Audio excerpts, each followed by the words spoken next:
Human rights വാച്ചിന്റെ പുതിയ report പ്രകാരം ചൈനയിലെ അണ്ടർഗ്രൗണ്ട്, അതായത് അംഗീകാരമില്ലാത്ത കത്തോലിക്കാ സഭകൾക്കുമേൽ സർക്കാർ സമ്മർദ്ദം ശക്തമാക്കുന്നു. ചൈനീസ് കമ്മ്യൂണിസ്റ്റ് പാർട്ടിയുടെ നിയന്ത്രണത്തിലുള്ള ഔദ്യോഗിക കത്തോലിക്കാ സഭയിൽ ചേരാൻ സ്വതന്ത്രമായി പ്രവർത്തിക്കുന്ന വിശ്വാസികളെയും പുരോഹിതരെയും ചൈനീസ് അധികൃതർ നിർബന്ധിക്കുന്നു. ഔദ്യോഗിക സഭയിൽ ചേരാൻ വിസമ്മതിക്കുന്ന പുരോഹിതരെ തടങ്കലിൽ വയ്ക്കുകയോ ആരാധനാലയങ്ങൾ അടച്ചുപൂട്ടുകയോ ചെയ്യുന്നു.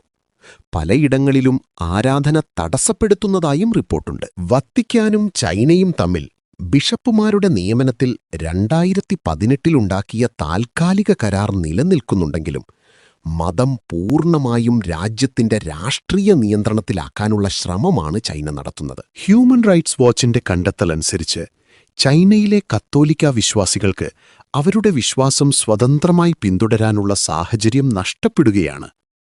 വിശ്വാസികളെ നിരീക്ഷിക്കാനും അവരുടെ പ്രവർത്തനങ്ങൾ നിയന്ത്രിക്കാനും സാങ്കേതികവിദ്യയെയും പോലീസിനെയും സർക്കാർ ഉപയോഗിക്കുന്നു. വത്തിക്കാൻ ചൈനയുമായുള്ള ബന്ധം മെച്ചപ്പെടുത്താൻ ശ്രമിക്കുന്നുണ്ടെങ്കിലും താഴെത്തട്ടിലുള്ള വിശ്വാസികൾ നേരിടുന്ന ഈ പീഡനങ്ങൾ വലിയ ആശങ്കയുണ്ടാക്കുന്നതായി മനുഷ്യാവകാശ പ്രവർത്തകർ ചൂണ്ടിക്കാട്ടുന്നു. ചുരുക്കത്തിൽ, ചൈനയുടെ ഔദ്യോഗിക നിയന്ത്രണത്തിന് വഴങ്ങാത്ത കത്തോലിക്ക വിഭാഗങ്ങളെ ഇല്ലാതാക്കാനോ പൂർണ്ണമായും ഭരണകൂടത്തിന് കീഴിലാക്കാനോ ഉള്ള തീവ്രമായ ശ്രമങ്ങളാണ് ഇപ്പോൾ നടക്കുന്നത്.